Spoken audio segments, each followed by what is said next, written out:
check this out, man. We rolling this way. That March in 1963, that's a bit of nonsense. We ain't rolling like that no more. Matter of fact, the Young Black America, we rolling up with seminars, press conferences, and straight up rallies. Okay, before I start this episode, I want to thank everyone for subscribing. It means a lot for the growth of the channel, and I appreciate you all. On today's episode, I cover 10 life lessons from Spike Lee's Do the Right Thing movie.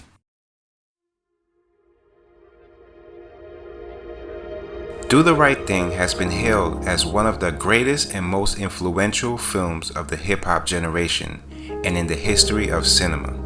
Inspired by an episode of Alfred Hitchcock Presents, which included a theory correlating rising temperatures with an increase of the murder rate, Spike Lee reportedly wrote the script, initially titled Heat Wave. In 2 weeks' time, set throughout the course of the scorching hot summer day, along Mookie's travels, we get introduced to a number of local residents who then bring us along their own journeys throughout the neighborhood. Covering a number of socio-political topics, Do the Right Thing starts off as a lighthearted feel-good film, but gradually escalates into a referendum of race relations and the friction between law enforcement and the communities they've sworn to serve and protect. See, Spike Lee's decision to hone in on these dynamics was spurred by a 1986 racial incident in Howard Beach, where a black man was killed after being chased onto a highway by a mob of white youths, as well as the 1984 murder of Eleanor Bumpers at the hands of New York City policemen. So here it is, 10 lessons we learned from Do the Right Thing. Lesson number 1, the prevalence of sneaker culture. An endearing character from Do the Right Thing that captured hearts was Buggin' Out, a Brooklyn-bred b-boy and quasi-activist with a love for sneakers of Air Jordan variety. One memorable moment where Buggin' Out was justified in doing just that was the infamous encounter with a Caucasian cyclist who bumped into him on the sidewalk, causing him to scuff his brand new pair of Jordan 4s. You see, the cyclist, who was ironically wearing a Larry Bird t-shirt in the scene, draws Buggin' Out and his Stuyvesant Avenue crew's eye, who antagonize him while instigating the heated situation. This wrinkle in the film was a direct reflection of the streets of Brooklyn and elsewhere at the time, when damaging a new pair of sneakers might lead to a beatdown or worse. While times have changed, our love for a fresh pair of kicks on a hot summer day certainly hasn't. Lesson number 2, the arrival of gentrification. See, Spike Lee's forecast of gentrification that would engulf the borough of Brooklyn was coyly conveyed during the standoff between Buggin' Out and the alleged colonizer, who appears to be new to the neighborhood. Unlike Bed-Stuy today, we're seeing people of various races roam the streets. The area was predominantly black and Latin during the 80s, with the rare sighting of Caucasian giving residents cause to pause. While the unnamed outsider claims Brooklyn as his birthplace, his air of entitlement and disregarded the longtime residents mirrors the dialogue and power struggles involving gentrification today. Lesson number 3, the dichotomy of sports, entertainment, and race. Penal's racist and stereotypical views of African Americans are put on full display throughout Do the Right Thing, but are proved to be half-baked during an exchange with Mookie. While acknowledging that all of his favorite athletes and entertainers are black, Pino separates his admiration for their talents with his disdain for African Americans, a sentiment that was examined in LeBron James' produced 2018 documentary, Shut Up and Dribble. Lesson number 4, the truth about racial stereotypes.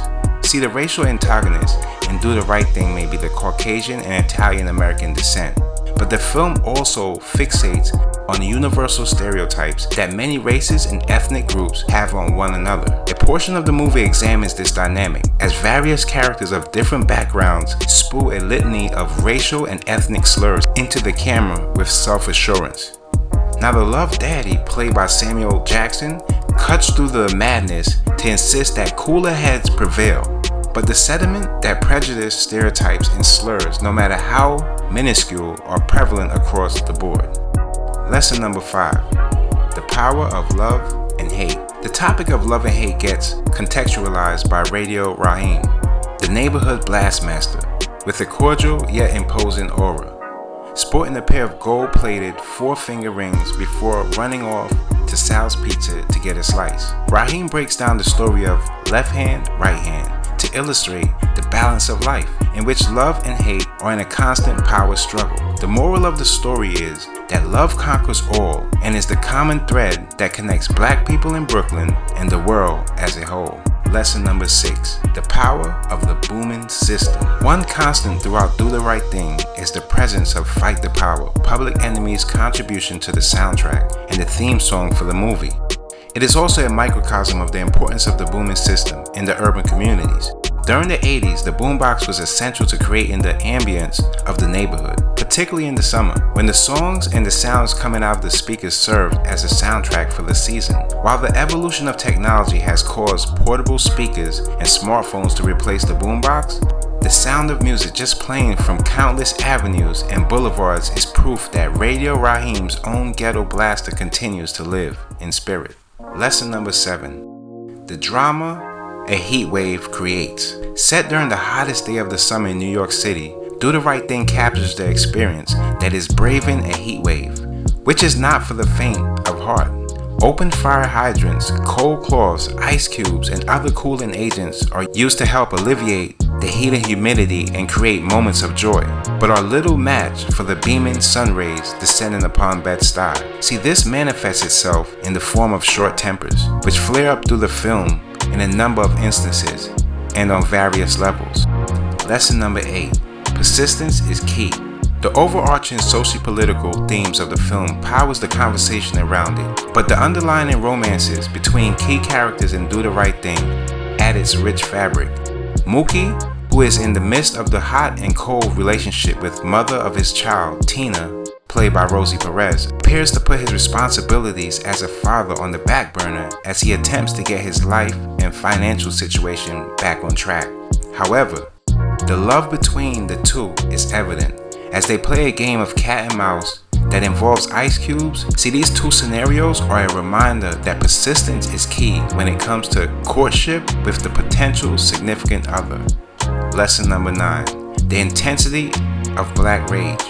The essence of Spike Lee's classic is undoubtedly the showdown at Sal's Pizza Shop, which stemmed from Buggin' Out's protest for photos of black entertainers to be on the restaurant's wall of fame. Crashing the scene with Radio Raheem and Smiley, the rage spewing from all three men in light of Sal's refusal to accommodate their calls for inclusion and representation fall on deaf and dismissive ears, sets off a chain of events that results in total chaos. This anger also engulfs Mookie and his neighbors, who add to the hostility by inciting a riot and calling for the damnation and destruction of the pizza shop and its owner. These deep-seated feelings of resentment have played out on countless occasions, including LA riots in 1992 and Ferguson, Missouri in 2014. Lesson number 10, the harsh realities of police brutality.